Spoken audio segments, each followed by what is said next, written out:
Hey guys, it's Tim, and this is Pro Wrestling Unlimited as we are here with yet another indie wrestling event preview. You're probably used to us previewing the West Coast Pro Wrestling shows where it's normally Nick, I think he's on this side, Nick over here with James Kincaid, but we're doing something different. We're talking about Violence and Suffering and their show coming up this coming Thursday from Las Vegas, Nevada. It is Better Off Dying that you can catch on Fight TV. We're going to run down the card, and then we're going to talk about some of the matches that stand out to us as far as who we like, who we see, who we're used to watching, and so forth. So as far as the show itself does go, we do have a triple threat match where it's Brandon Gatson, Cole Raddick, and Marcus Mathers. In a no disqualification match, Joey Janela will be taking on Santana Jackson. In a first time ever match, Chris Bay will be going one-on-one with Nick Wayne.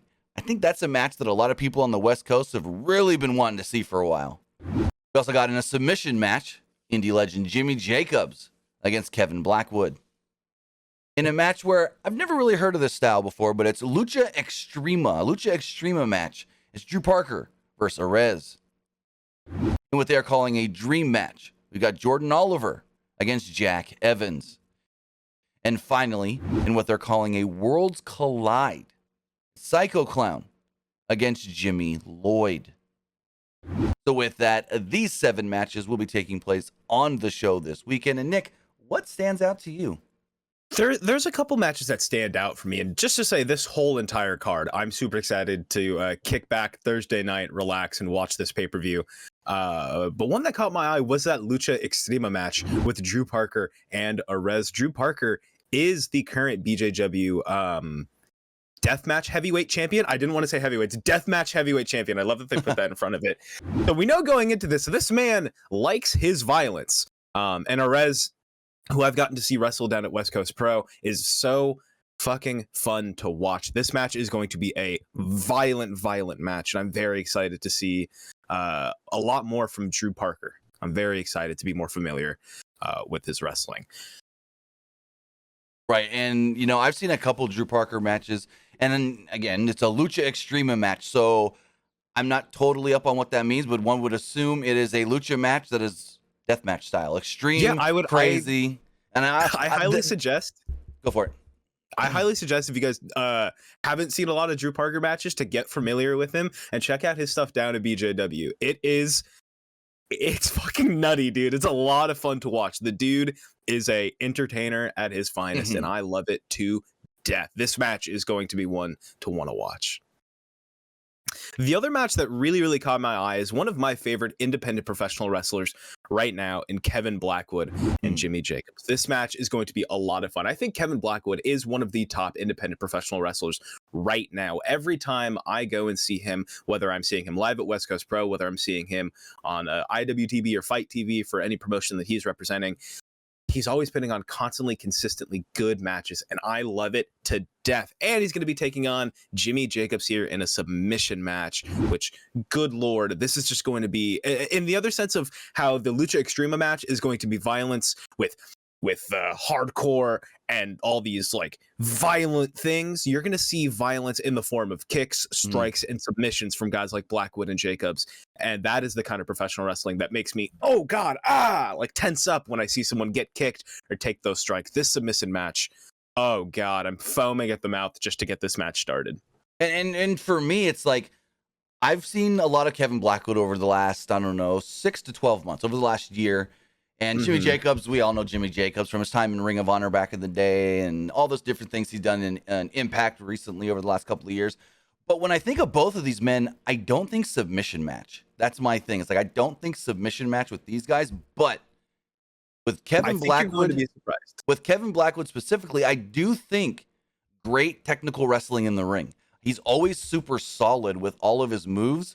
And that's where I go, okay, I can see these two putting in a really good submission match, because I recommend go for it.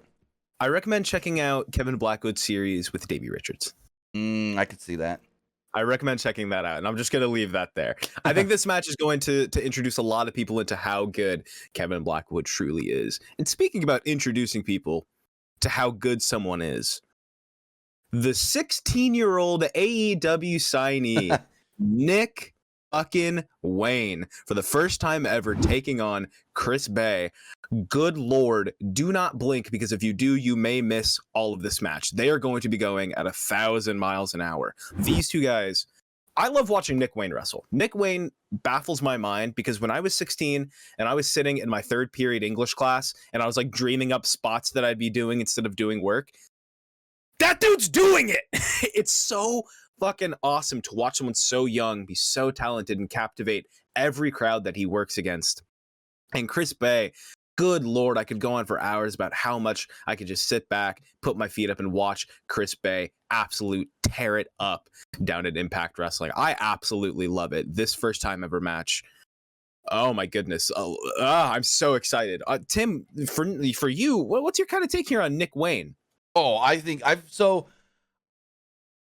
like most people probably found Nick Wayne about 2 years ago. Started really seeing him, and honestly, the first time I really heard much about him was from Brian Alvarez, because Brian Alvarez trained under Nick Wayne's father, Buddy Wayne. Mm-hmm. And so I had heard, Brian Alvarez talking about, Buddy's son.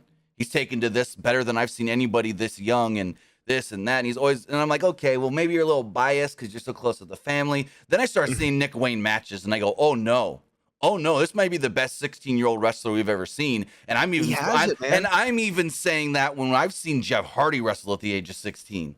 I've seen Jeff Hardy 16-year-old matches, and I think Nick Wayne is better than Jeff Hardy was at the age of 16. Now, again, two different eras. Nick Wayne is learning from different types of people, different style wrestling than Jeff Hardy. Jeff Hardy, now, to compare the two, they're kind of similar now, but the people that trained Jeff Hardy were not training Jeff Hardy in this style like Nick Wayne is getting kind of trained in this style, if you know what I mean. Mm-hmm. Absolutely, yeah. But I do think the modern style of professional wrestling, compared like back to when a lot of like those guys were younger, it's completely changed. It's a different ball game. It's all about stamina, speed, go, go, go. Oh my goodness, Nick Wayne can have stamina, speed, go, go, go. He can stand in that ring and strike with you. He can do all of it.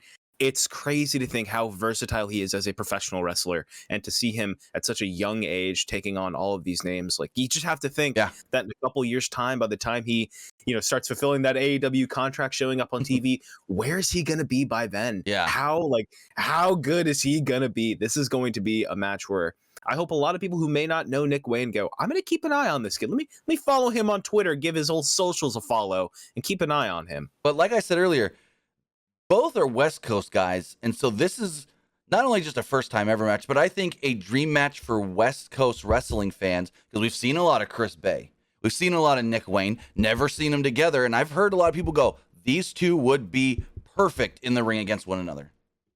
I'm very, very excited to see these two clash against each other. I'm excited for this pay-per-view as a whole. This show is a lot of fun. It has a whole bunch of different variety. If you're into the deathmatch style, if you're into technical, if you just want to watch some dudes be flying, there is this in Violence and Suffering for you. I am super excited for Better Off Dying. That's Thursday, May 26th on Fight TV as well. If you guys cannot make it out to Las Vegas, you can watch it on Fight TV, which I would highly, highly recommend. Oh, yeah. Again, the show does start at 8:59 p.m. Pacific time on Fight TV. Correct. It is Violence and Suffering, Better Off Dying. There are 7 matches on the show, and I like like Nick said, there's a lot of different types of matches, so I do appreciate the variety that we are getting here with a lot of the different wrestlers and a lot of the different matches on this card.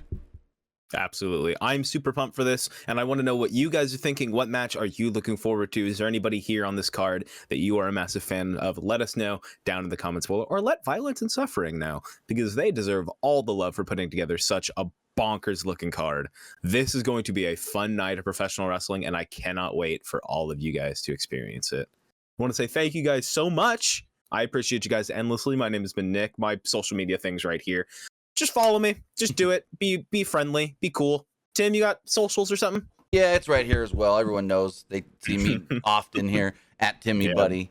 So with that, guys, check out Violence and Suffering, Better Off Dying this Thursday on Fight TV.